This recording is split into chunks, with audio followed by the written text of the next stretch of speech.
kráľovnou sa pokúšali o jedno vydarené detsko. Bol to ich veľký sen.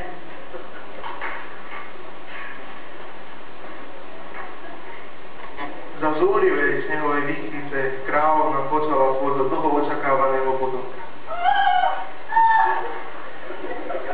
Malá, uvrieckaná snehulienka mala vlasy ako zosušené ebenové drevo, ples mala bielu ako kostolné múry a líca červené ako kvapka krvi na snehu.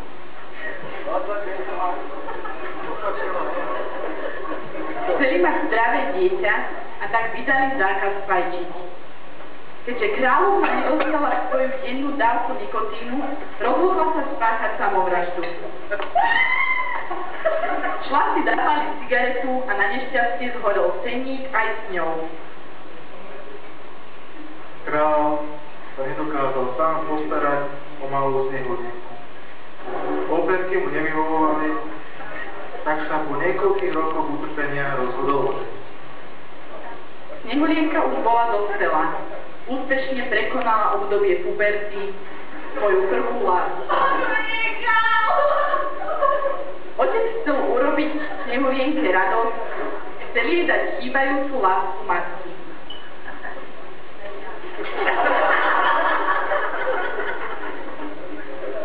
A tak bola svadba.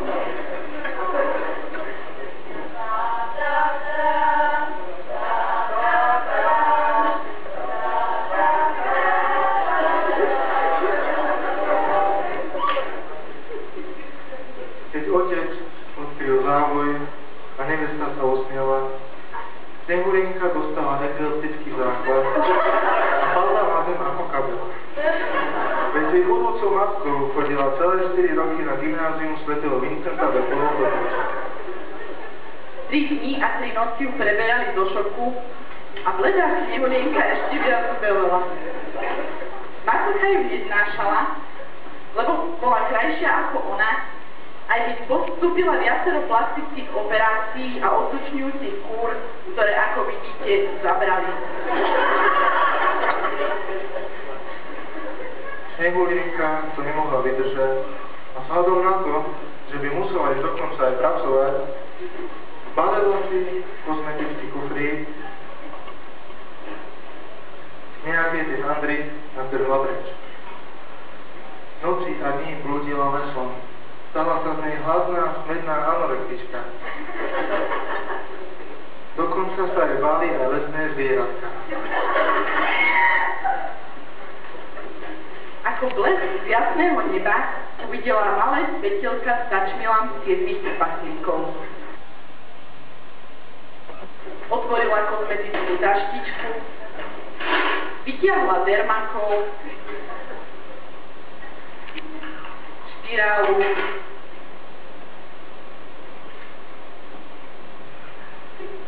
nestierateľný rúž, veď je krásne byť sama sebou. Odišla k halúke, jemne zaklopala a pootvorila dvierka. Trpaslíci ešte neboli doma. Jej chladné oči uvideli plný stôl jedla a pitia a všetko im zjedla.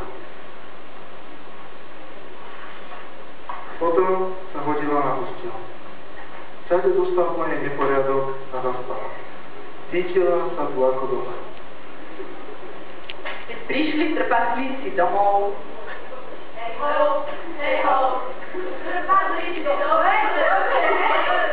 Snehulienka sa prebrala a strhla sa veľká výška. No nakoniec sa všetko urovnalo a Snehulienka im robila dievča pre všetko. Aby zničila špinu a baktérie po trpaslíkoch, používala brez, trala im v práčke zanúci s nakloneným bubnom, aby nerušila pokoj prírody, varila v parnom hrsti poky a žehlila. Pančovka vykonávala svoj každodenný rituál, hodila na seba kilo tapety, postavila sa pred zrkadlo a spýtala sa.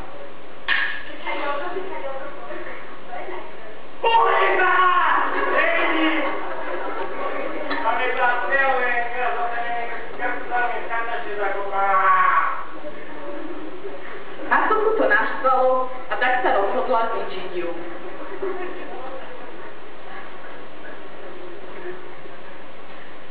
Vybrala najkrajšie jablko, aj keď poprehrízané maličkým červom, a napustila ho rejdom, ktorý zničí hmyz dokonale, a dúfala, že to zabije aj Snehulienku.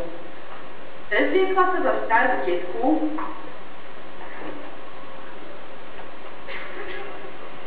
sadla do svojho Audi A8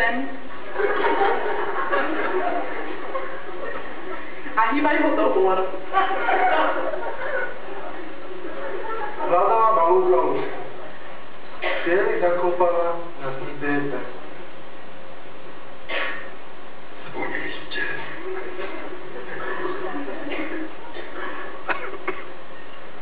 Podľa plánu zjedla jablko, no len čo prevedla orízený kúsok, nevedela, či je zabehol, zatrpala nožičkami, ručičkami, nožičkami, ručičkami, nožičkami, ručičkami a padla na to. Trpaslíci ju natlačili do druhých plexisla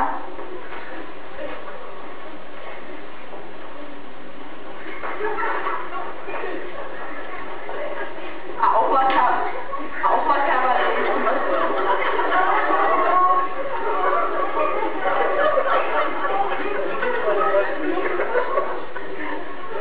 Náhodou šiel okolo videtený zubožený herec David Hasselhoff,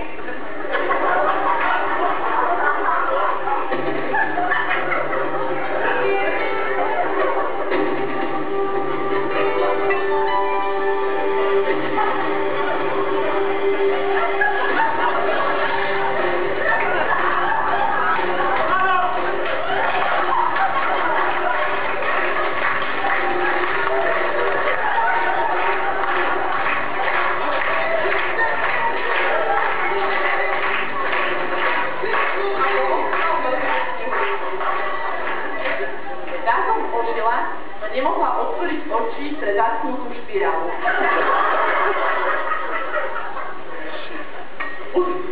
Usmiať sa síce mohla, ale to urobila veľkú chybu. Zabudla totiž použiť nový interfejs pre hlavnú svietinu. Herec skúkoval ako Bin Laden. Zrejme spáchal samovraždu, lebo potom už nebolo o ňom ani chýru, ani svietinu. A tak sa do Snehulienky stala stará dievka.